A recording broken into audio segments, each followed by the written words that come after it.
Hello, I'm Kevin Benedict, Senior Analyst for Digital Transformation here at Cognizant, and I want to thank you for joining us today. This is part 3 in a series that we have done on mobile application testing. Now, this is the first time we've ever covered this subject, which is probably why we're doing 3 segments here, because it's a big topic and an increasingly important topic to enterprises out there.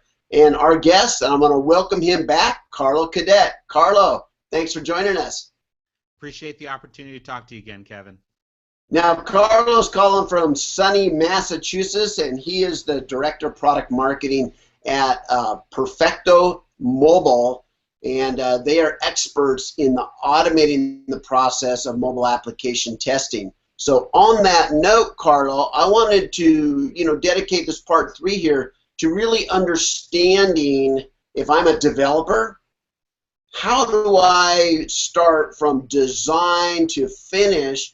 Where do I interact with automated application testing? Do I wait till the end of my process to engage with automated testing?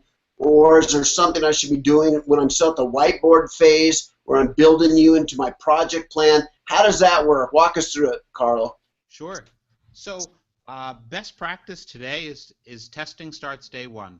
And really what that means is that as requirements are being defined, acceptance criteria are also being generated. Okay. So that's really where it starts. That is the number one approach in terms of a test-driven design approach. Number two, as we move into the actual development the development process itself, the next phase of testing is really unit testing, really testing the logic at very granular components within the software. What do you mean? Let's define unit. What would be an example of that? Sure. I always use a calculator app as an example of a complete piece of software. The function of add, 2 plus 2, the operator plus, exactly. That plus operator, that could be considered a unit, right? Okay. The ability simply to consume a string of numbers and perform an operation. So I have a scrum. I have a scrum in the morning. I get my developers together. We all put our heads down, and I say, okay, you over there, you give me an add function. You give me a multiplication function. You give me a division, a subtraction. Bring it back here. Let's look at it tomorrow. Absolutely. And each of them might have, for example, 10 specific unit tests. Again, for the plus operator, positive numbers, negative numbers, the quantity of numbers, etc. And then we bring it into a complete build where we actually see the full set of product. And then you actually move into functional testing of that product. For example, do the operators, are they all in one neat row on the right-hand side of the screen, as an example?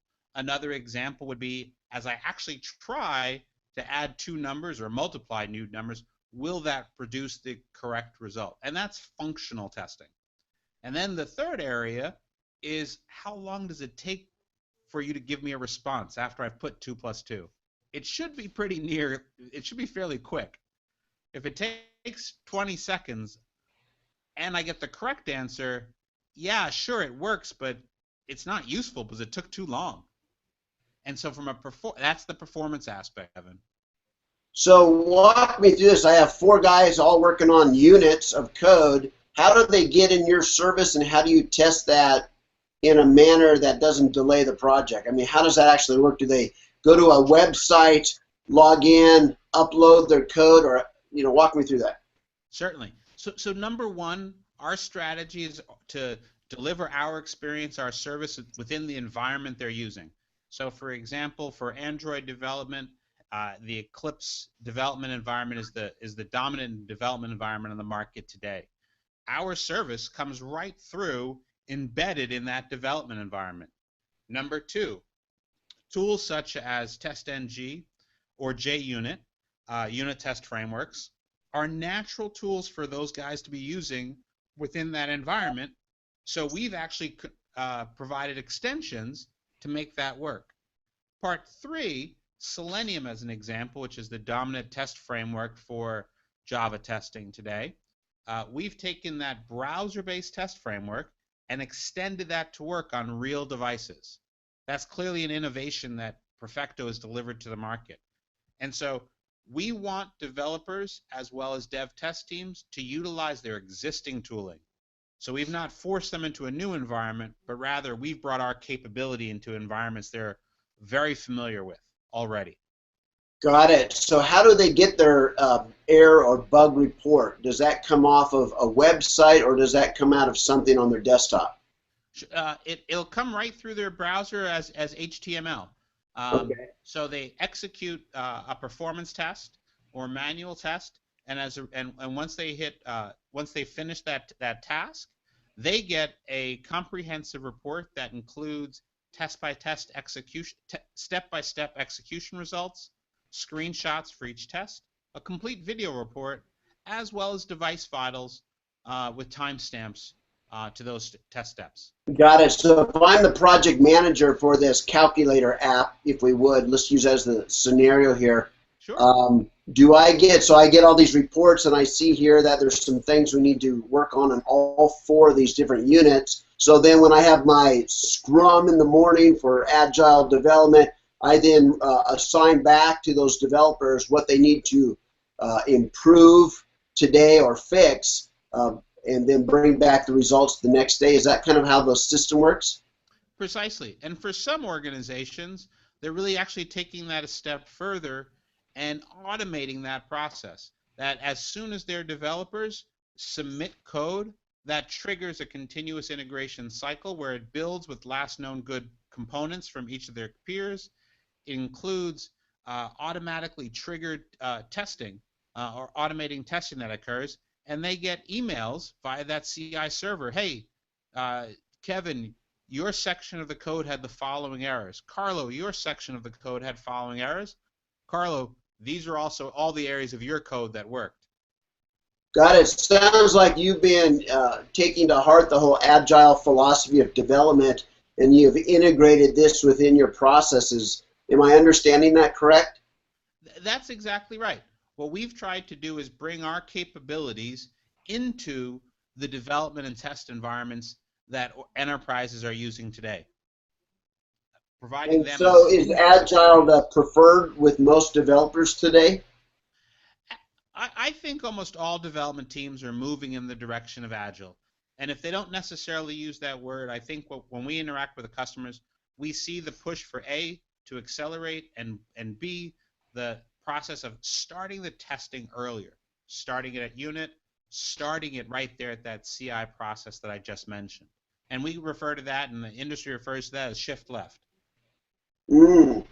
Okay, so let's talk about the business model that you guys have. I don't disclose anything that's confidential and you don't want to share to the world. But what is the business model? Is it per submission? Is it per app? What's it look like just on a model? Sure. From a business model perspective, we are a SaaS or software as a service. Or in our case, we provide a test environment as a service, a test lab that's comprised of real devices located in 13 locations around the world, and then we provided on top of that platform capabilities to accomplish manual testing, automated testing, performance testing, and post-production user experiencing monitoring on that lab infrastructure. And we provide that on a subscription basis. Got it. So when you say subscription, do I get all of that for one subscription, or is it a la carte? I pick what I need and go from there. It's an a la carte model. Okay. Interesting, and especially when you get high volumes there, or complex apps, and the more complex apps are getting today, the more important. Now let's talk about third party. I think in segment one you actually talked about monitoring the performance of third parties. How do you do that when you're connecting out to a web service or something in a third party that's negatively impacting the performance of your own app? How is that disclosed or discovered and disclosed to me? Sure. So let's start off with what I'd call the business problem. The business problem is enterprises are enhancing the experience of their app by leveraging third parties. The challenge is they don't necessarily have visibility into the performance and availability of those third parties. They have a basic monitoring problem. And so what we're able to do by exercising all the full transaction, which is frequently reliant on a third party, we can in real time and frequently before the bulk of users recognize it, identify a performance, something's taking longer than it should, or a basic availability problem, i.e. transactions are failing, and report that out immediately. Wow. So that's powerful. I'm glad you're the one building that and not me. I get a headache just thinking about the complexity of having to support that service. So I certainly see value there.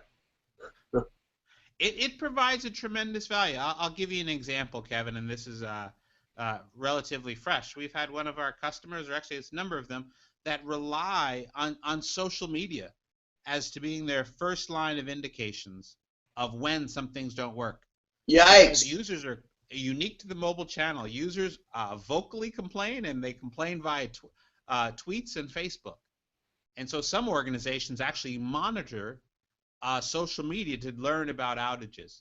What we provide is really early warning to enable organizations to proactively engage with that whole tweet stream. Oh, absolutely.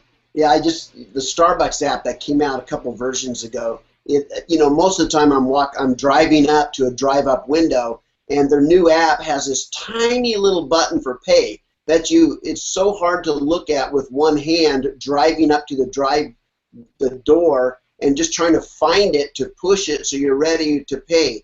That was anyway, that's a digression, but I was looking at that and saying, what do they think we're doing? Sitting at a desk when we're going up to a drive-up window? Come on here. But that's a great example of why UI is important, and that underlying capability of actually pay. That paid mechanism right now is growing widespread with regards to near-field communication approaches or mobile wallet features with prepaid dynamics. That's a great example of how apps are getting more complex, more rich, as they try to become more useful to you, Kevin. Absolutely. Well, Carl, I want to thank you so much for your deep insight, industry experience, and just unveiling to us who are not familiar with this process how this all works and the value in there. So with that, thank you so much. And before I let you go, Carlo, you guys have September 30th, you guys are actually doing a webinar that covers this in detail, right? That's right. On September 30th, we are going to have a webinar with regards to it's a pun really based on our research that we've did in terms of why apps fail, and really the whole challenge of delivering 5-star apps to the market. So please take a look at our webinar, and you can find more information at perfectomobile.com. Perfect. Carlo, thanks again for joining us. You're very welcome. Thanks for having me, Kevin.